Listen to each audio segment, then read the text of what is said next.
Hi everyone, welcome back to Summit Farm. It's April 26th, 2023, and we just wanted to show you what's been going on here and do a full garden tour today. Yep, this will be a full garden tour of everything we've got, and hope you enjoy it. So buckle up, it's going to be a long one. Yep. All right, so we are in the front yard area. We have a lot of weeding still to do here. We have an infestation of wormwood, which has been very difficult to eradicate, but we have a lot of ground cover as well. And it's hard to get the wormwood out without destroying our natural ground cover. Yeah, the wormwood has taken over these whole swaths of the front yard, and it's this bluish-green ground cover weed that spreads by rhizome, and it's extremely difficult to pull out. It gets a little easier to pull out if it grows a bit more, but we just want it gone, and we don't know how exactly we're going to remove it.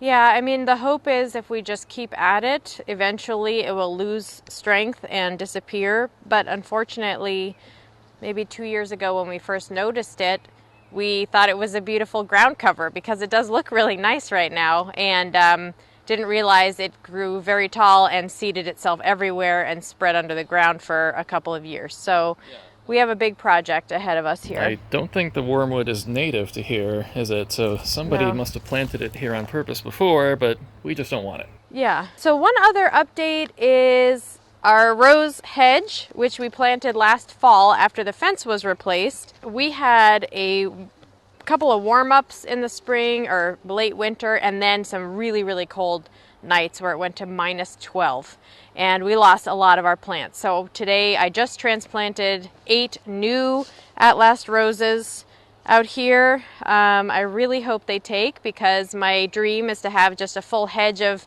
beautifully smelling, low maintenance orange roses. We replaced this fence recently, by the way, and it would be really nice to see a hedge of roses against this black fence. It would look great. So we'll see. Last fall we planted the roses because we were waiting on the fence construction. So we think that hopefully getting them in the spring will allow them to root in.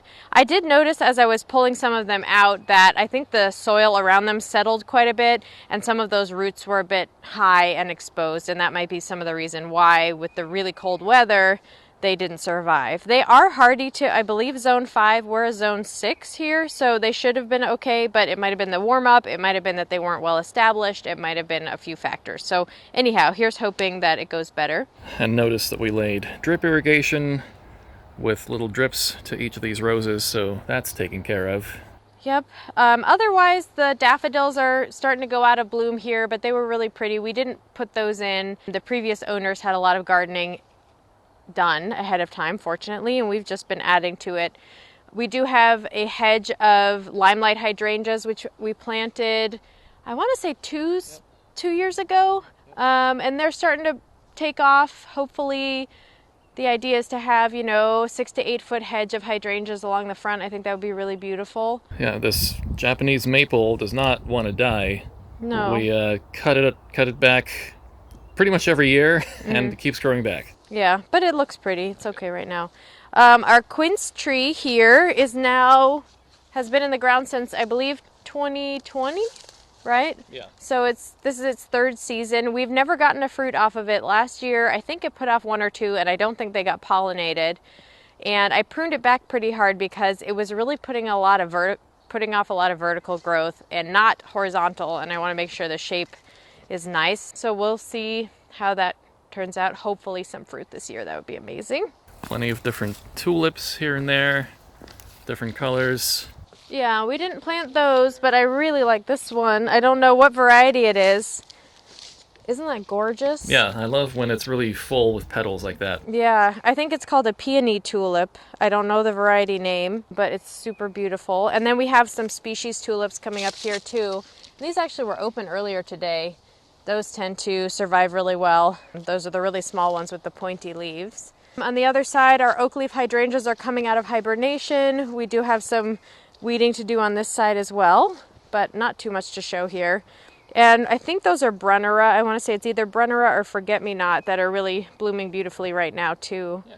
So I like seeing those. We're just so happy it's spring and we can finally enjoy being outside again. This tree was full of beautiful white blooms just a week or two ago. So anyhow, it's finished and moving on to the next thing. Our hyacinths are already going out. They were really pretty for a short time. This is the Bloomerang lilac, which I'm excited about. I put it in the ground last summer. It's supposed to get to be about, I believe, 4 to 6 feet tall, and it's a reblooming lilac. Supposedly smaller blooms, not as fragrant as the larger varieties, but I think that'll be really pretty. We have a couple sad-looking hydrangeas behind that. I'm not sure they're alive. I do see a little bit of growth at the base. I made a mistake a few years ago of cutting back all my hydrangeas equally, and it turns out not all varieties like that. So some of these haven't bloomed since I did that. Yeah, we've got some bleeding hearts. Didn't plant those, but I like them. Yeah. And here the hostas are just breaking dormancy, starting to get really big. Every year I make a mistake of trying to plant things thinking there's some space, and then the hostas just fill in and take over everything. These really make themselves at home. Yeah.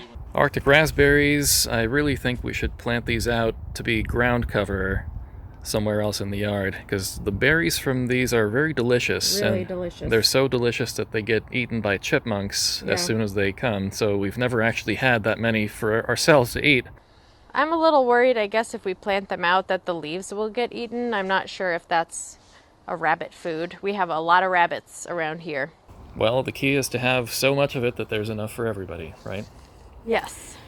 So we've got some black hollyhocks that I planted from seed this year, and I just transplanted those a few days ago. We have an Eden rose over on this side, a small one and a larger one here. I'm hoping they'll grow up this trellis eventually, and then another black hollyhock. Turns out rabbits eat hollyhocks. I didn't know that, so we've had trouble getting things established. I planted them last year and they got eaten, and then somebody pulled them out. Yeah, the rabbits in our yard must be very desperate. Yeah. They eat everything. They do eat everything. This area is looking pretty nice. These are the beautiful Ikebono tulips, which are just gorgeous. I love that little nice red border. Can you see that? Yep. And these I planted last year. I forget what variety they are. And I was thinking of pulling them out because I don't really like hot pink, but actually I like the way that this beautiful yellow and pink play together. Unfortunately, the rabbits really like this yellow tulip, and they have bitten the tops off of these two. Those tulips never made it, those ones never made it, and these ones lost their tops. They bite the tops off of these, they just chew the stem there, and they leave the flower lying there. Yeah, jerks. One exciting thing from today, we were weeding some lilies, so ignore this mess. But look how beautiful this geum is. Ooh, yeah. Isn't that gorgeous? That's pretty. I just love it. I did transplant in this bed, so this is Calamintha nepeta, which I grew from seed a few years ago. We have a hedge of it going across here. We lost 2 of them down the end, but it does self-seed a little bit, so I transplanted one of the babies. Our peonies are starting to come up, already covered with ants. That's pretty normal for peonies. But over here, these are William Guinness columbine, which I transplanted earlier today. Really, really small. We do have an issue with, I think they're leaf miners, and I've never seen much of our columbine taking off, but I hope that they will. These are Autumn Joy sedums, which are starting to fill out. We've got Caryopteris, which does have a little bit of growth at the base, so I'm leaving that one there. I thought it was dead. We've got 3 more. And then these are some apricot foxgloves, which I planted last year also, and they died over the winter, maybe because it was really cold. But I'm hoping that they fill in this space. They do self-seed, supposedly, but they don't bloom till the 2nd year. And since we lost ours last year, we didn't get to see them bloom, which was quite sad. Another thing, we have a little bit of Southern Charm verbascum, which has done well to come back each year. So that's here. And you can see it's kind of reseeding itself. There's another one there, a couple little ones there, and all over. And that's a really beautiful flower. I love that one. It's kind of a mixture of pinks and yellows. And a couple more of the William Guinness columbine over here. That's sort of like a dark purple, which I thought would be nice. We have some apricot colored blooms, some blue. The Beyond Midnight Caryopteris is like a really deep blue. So I'm partial to those kind of colors, so I added in a little bit of that burgundy. I think that would be nice too. You can see the azaleas just starting to bloom. I think that's an azalea. It could be a type of rhododendron, not sure, but I do actually like that one. Over here, I did transplant a couple more foxgloves. I think those are the apricot, but I don't remember for sure.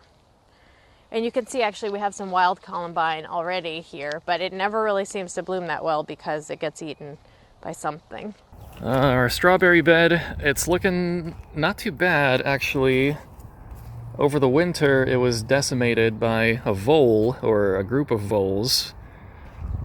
And apparently the vole's favorite food to eat is strawberry roots. Mm-hmm. So everything was eaten.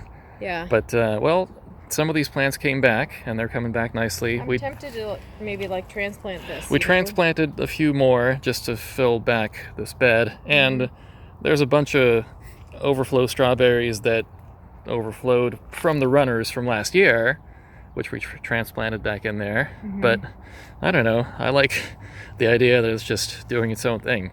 Yeah, they usually get eaten by rabbits anyway. Right, let the rabbits eat these and we'll have whatever's in the bed. But I think one thing we might have learned was, I'm not sure if you're supposed to cut back the strawberry foliage in the fall, but at least I think we should clean it off, because I think having that cover of foliage is what allowed the vole to really have a nice time and eat a whole lot. Okay, we're now in the garage, and what do we have here?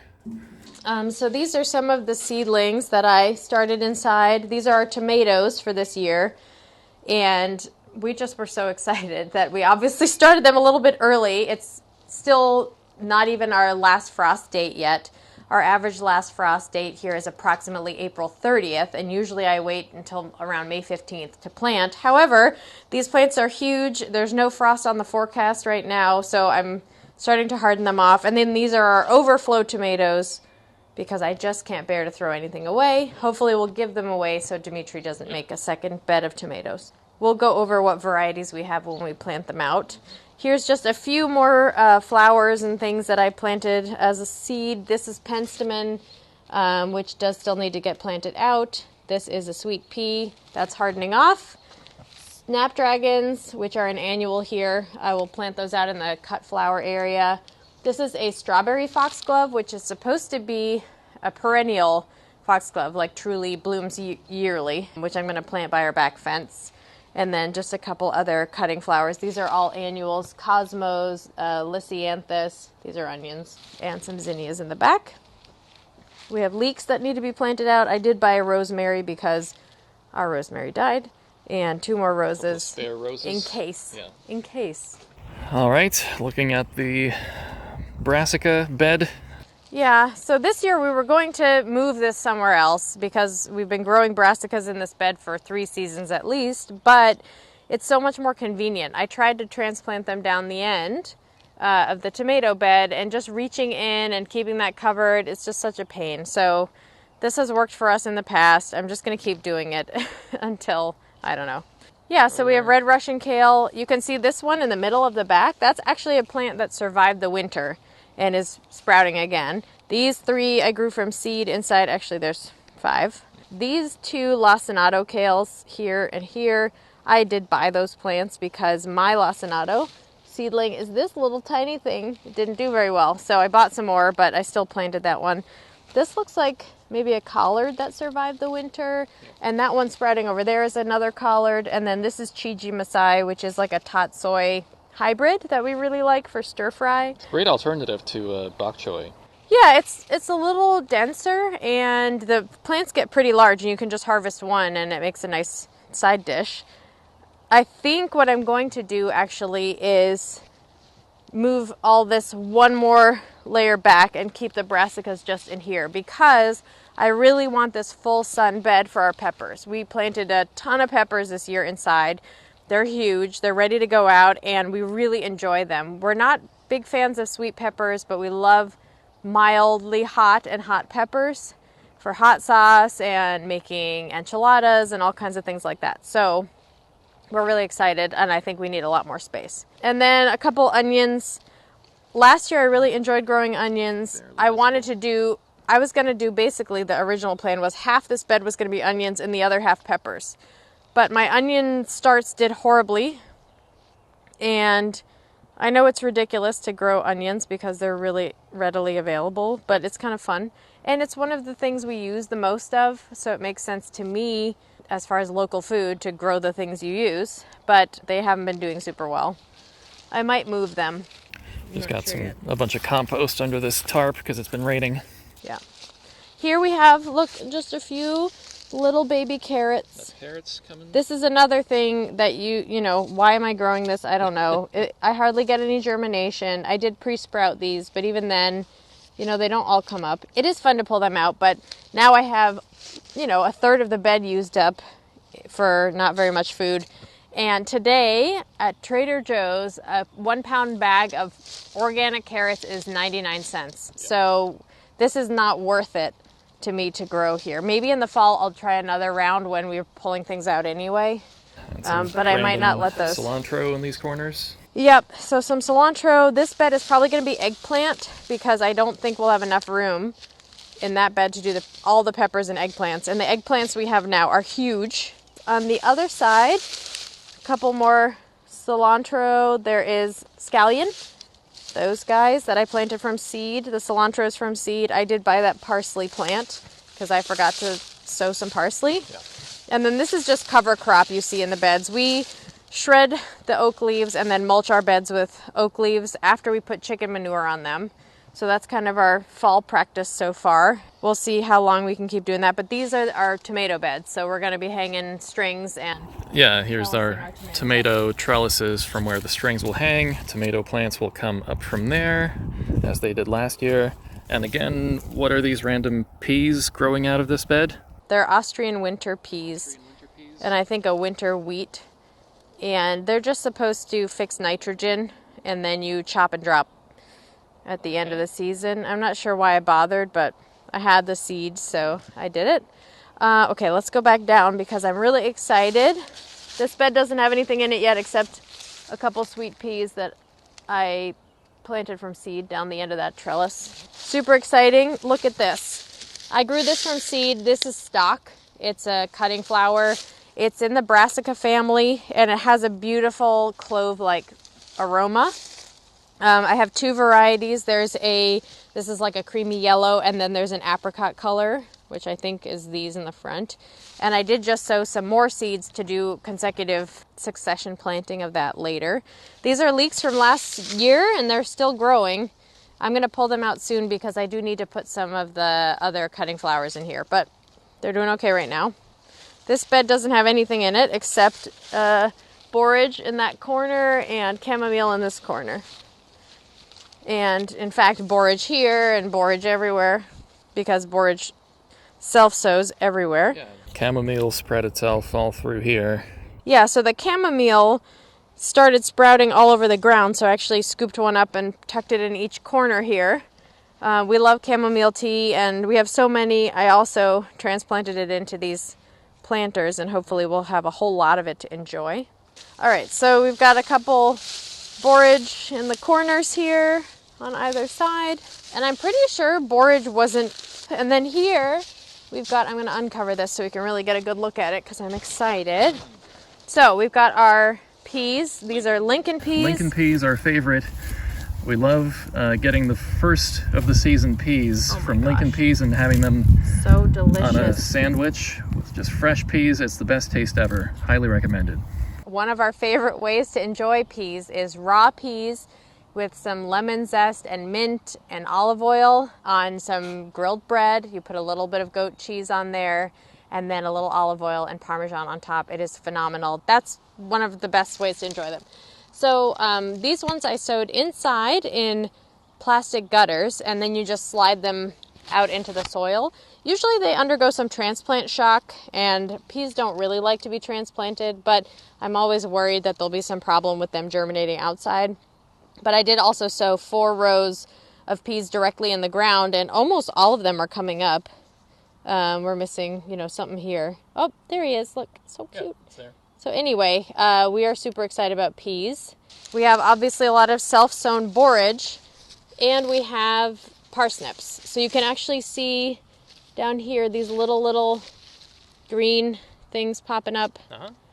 So parsnips are also notoriously difficult to germinate. I pre-sprouted these, and I think that's a weed. But even with pre-sprouting, you don't even get all of them to germinate. So it's another crop that's kind of tough to justify the space for it. But anyway, we're excited. Peas are coming along, and we keep this covered because the birds tend to come down and start pecking on the peas. And then when the peas get bigger, we put them on a trellis. And that plastic bottle's just to keep this up off of the things a little bit, just makes the seedlings not as irritated.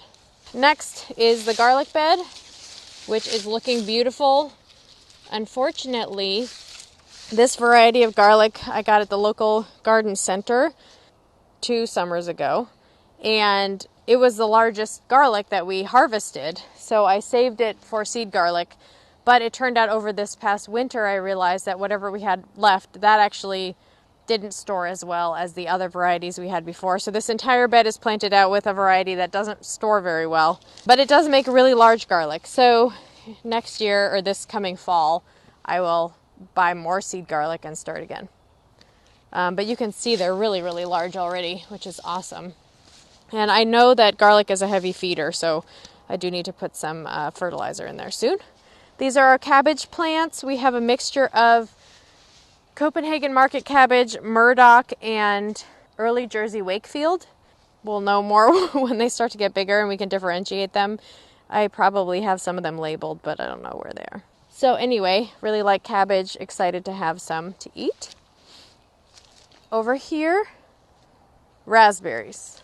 Previously, we had the row about here. We had this one was here, and this was the second row. Yeah, we moved the rows a little bit so you can walk in between. Yeah, it just gets so crowded when the plants get big. So raspberries are very prolific and they're very aggressive. Usually you can control any sprouts by just coming in with a shovel and hacking them off at the base. But this row, at least maybe up to this area, is a very delicious, like pale pink variety that's tastier, I think, than the red ones. And so I want to transplant some of these shoots down here because I think some of these are not the pink ones. And I wonder, actually, you can see some of these have more of a reddish stem and some have a lighter stem. And I'm wondering if, like, this is the red variety I think that has to do with and this is not. Do you see the difference in color? Yeah, I guess. Maybe.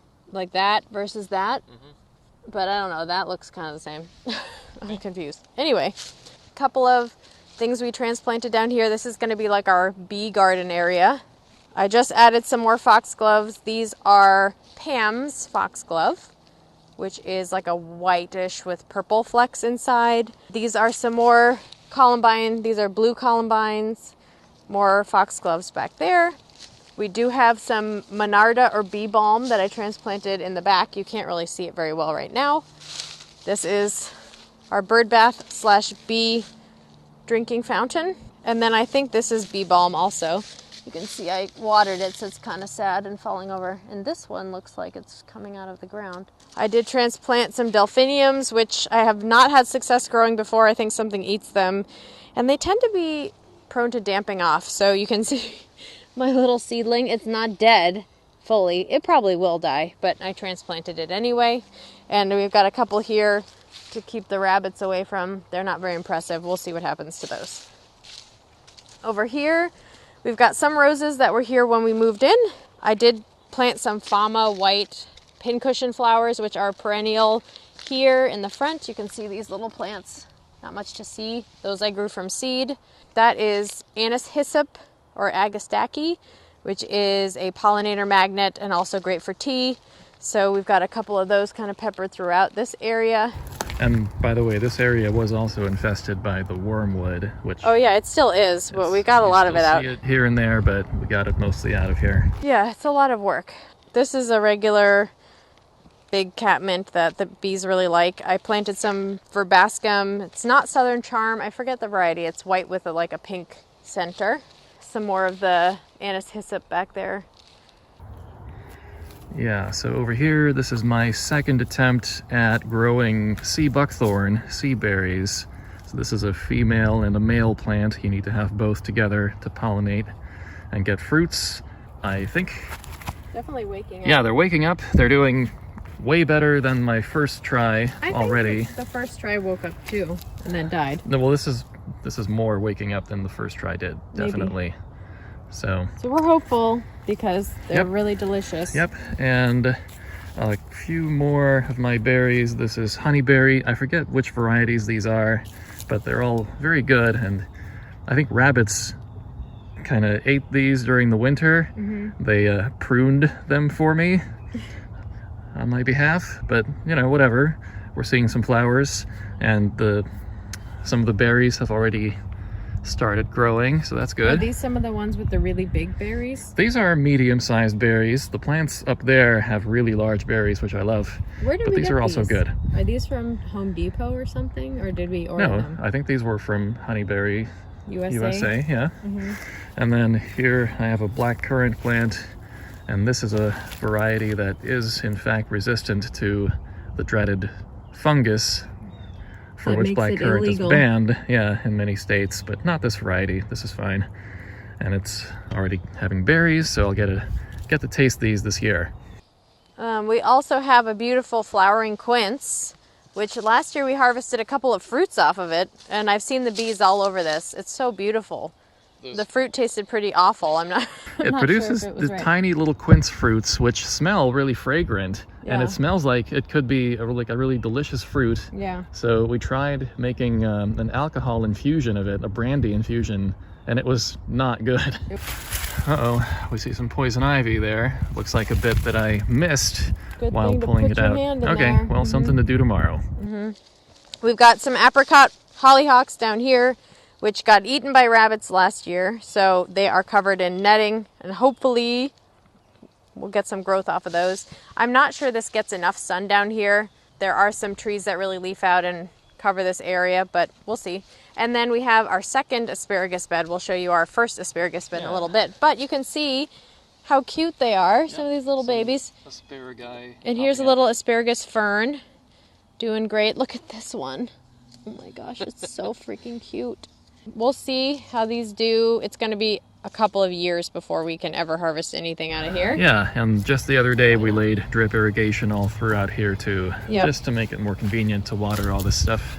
We've had a lot of droughts the last 2 summers, and so hand watering just has not been reasonable for us. We basically set up drip that we can connect our hose to if and when we need it. We don't have it running all the time, but we've just added it to a few last places. So we have our knockout roses, which we didn't plant. They've been here since we moved in. I cut them way back because they grow huge every year. And I think they also suffered a little bit from the really cold weather, but they look like they're starting to grow again. We also have some Nepeta catmint here, which looks really pretty and then gets huge and falls over the wall. And a sage plant coming back to life down the end. And then I just wanted to show you how beautiful these bulbs are looking. We have some white tulips and some Thalia narcissus. I love this. And actually the camera's not really capturing how beautiful they are. It's really like a creamy white and not this bright white that I'm seeing. And also, I absolutely love this variety, which I'll have to look up. But it kind of comes out a little bit more yellow with an orange tip, and it fades to this peachy color, which is just so pretty. Look at that. Is that not gorgeous? Okay, talking about my berries a little bit. My 2 main producing honeyberry bushes. This is a great one, but the berries are small from this one. And many there are already. Yeah, there are already many berries starting to form. Still a lot of flowers going, but yep, these are all going to be berries. And Bumblebee is exploring and pollinating all the flowers. That's great. I should probably do a better job pruning this in the future. I just can't bring myself to cut off branches that contain flowers, and I don't know. I want as many berries as possible, but I suppose it's better to prune it to improve circulation inside the plant. I'll do it next time. And then that is the honeyberry plant that produces the really large berries, and that one was also eaten by a rabbit, but now has come back with also plenty of flowers, so I hope to get some berries from that. So our peach tree, like all peaches I think in Massachusetts, suffered from the late frost, or it wasn't a late frost, super cold weather after a warm up. So I think it had come out of dormancy, and I'm not seeing any blossoms at all on this tree. I pruned it back really hard to help with shaping, but it is also affected by borers. You can see there's some jelly-like substance coming out around the graft site, and some of the bark is missing. Unfortunately, it might not survive. I'm not sure if it's better to pull it out and just put something else in, or see if we can help it along. So we'll see. We've never had any fruit off of it. Last year we had 2 that got eaten. I'm really excited about these black tulips that are almost ready to open. You can see a couple that are peeking out, and I think these are alliums, and I don't remember what variety those are.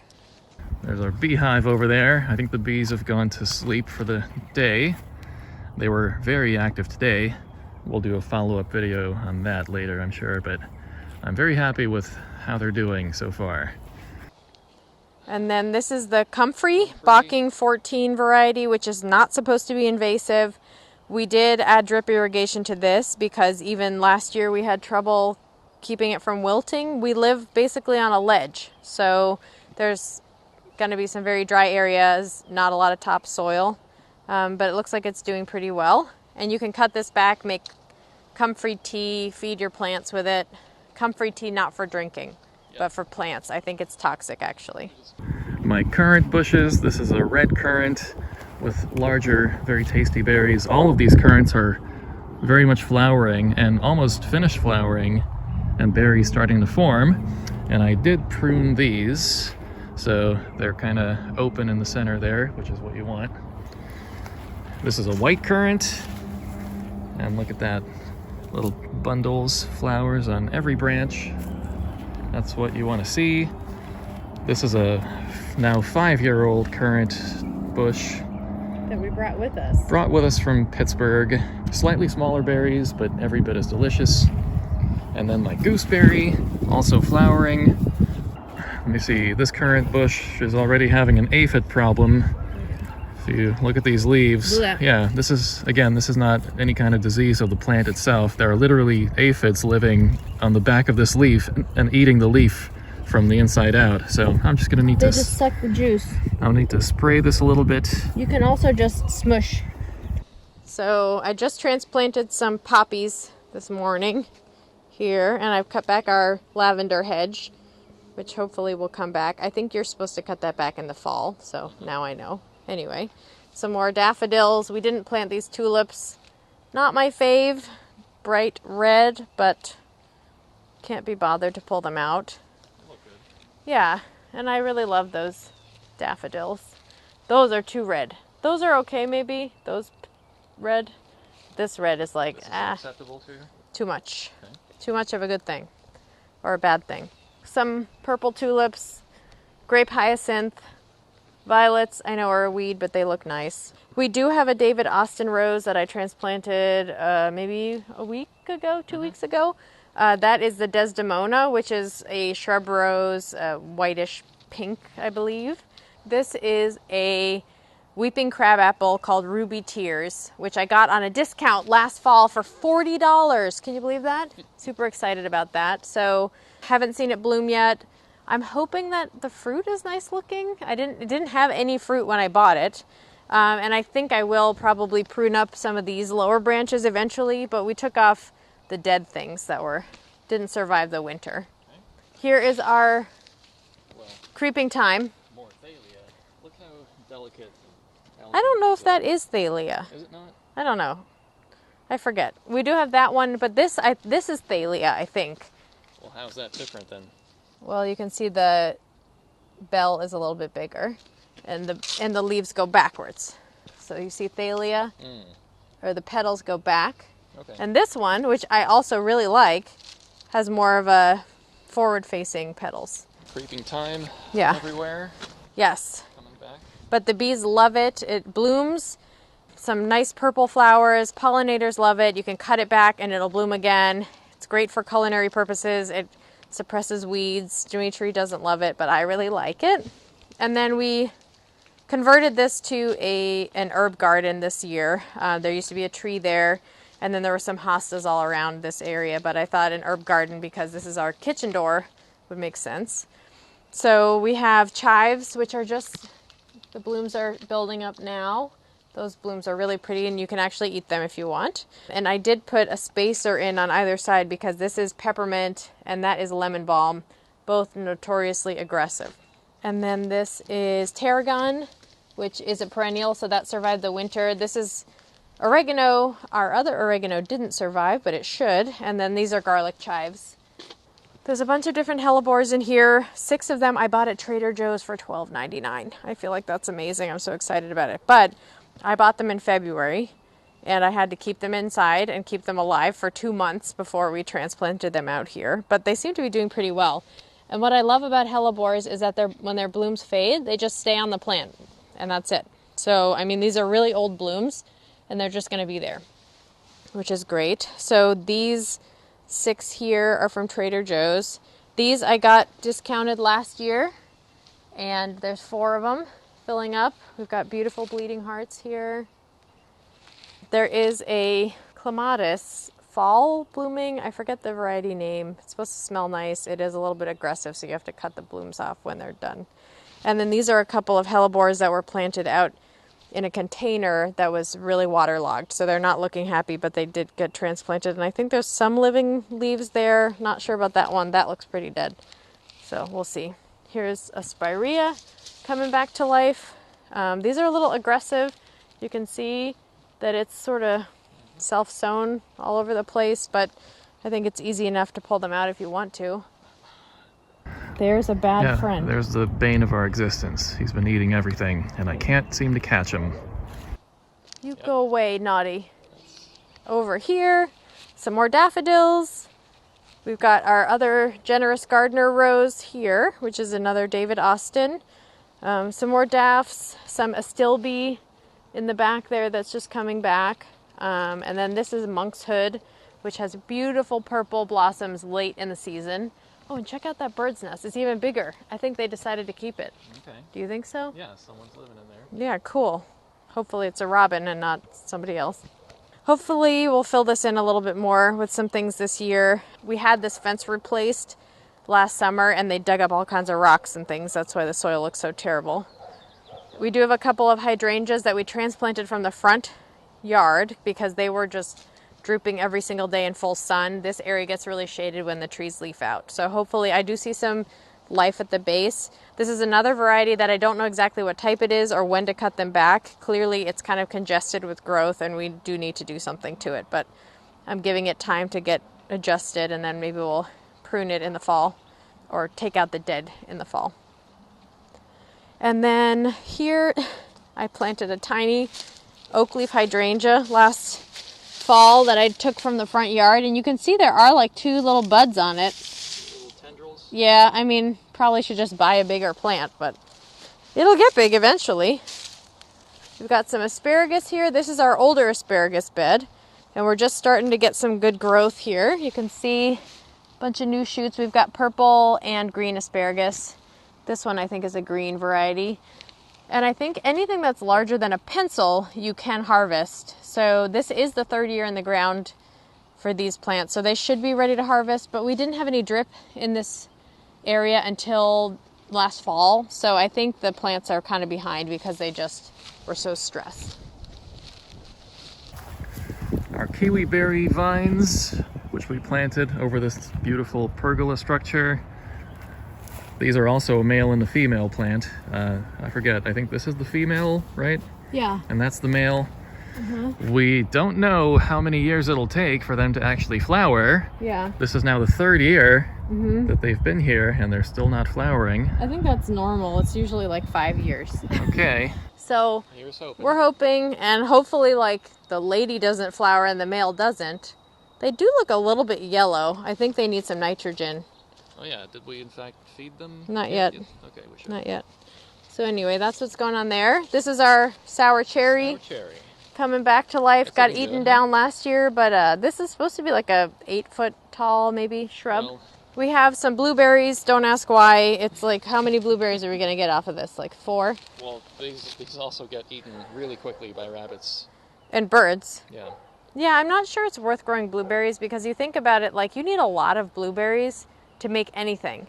And we also live in New England where there are wild blueberries. So growing these, I might think of something else that would serve us better here. Yeah. Don't know what that would be. We've got rhubarb, which is exciting. Although this poor rhubarb is getting like overshadowed by this rhubarb and not getting sun. So I'm just like, get out of here, rhubarb. Well, this is the healthiest that I've seen rhubarb grow in our yard. We've had some bad luck with rhubarb in the past, so this is encouraging. Something ate it last fall and it's toxic, so I don't even know exactly how that happened. But we'll see. Coming along, this one's definitely the most established, and I think we might be able to harvest some of these. I mean, this is like a nice, look at that. That's like a real rhubarb. It's ready to go. Yeah. So these also didn't have any drip irrigation until this year. And we've had some blossoms coming off, a couple of them, so I've been tearing those out, like this guy, to promote more normal growth. Blackberries back there? Yep. 2 blackberry plants. Yep. Which hopefully don't grow too close to the bees, because I'm sure they're not be that interested in that. Okay. Is that everything? I'm cold, so it must be everything. Just gonna visit the chickens for a second and see if there's an egg at the end of the day. Hey ladies, any eggs? Nope. Oh, hi. Hi Beaky. Beaky, what's wrong with you? All right, well, thanks for coming to see us at Summit Farm, and we'll check in again at the next tour. Yep. This is the tour for April 26, 2023. Check back with us next time for updates on the garden. Yep. See you later. Bye.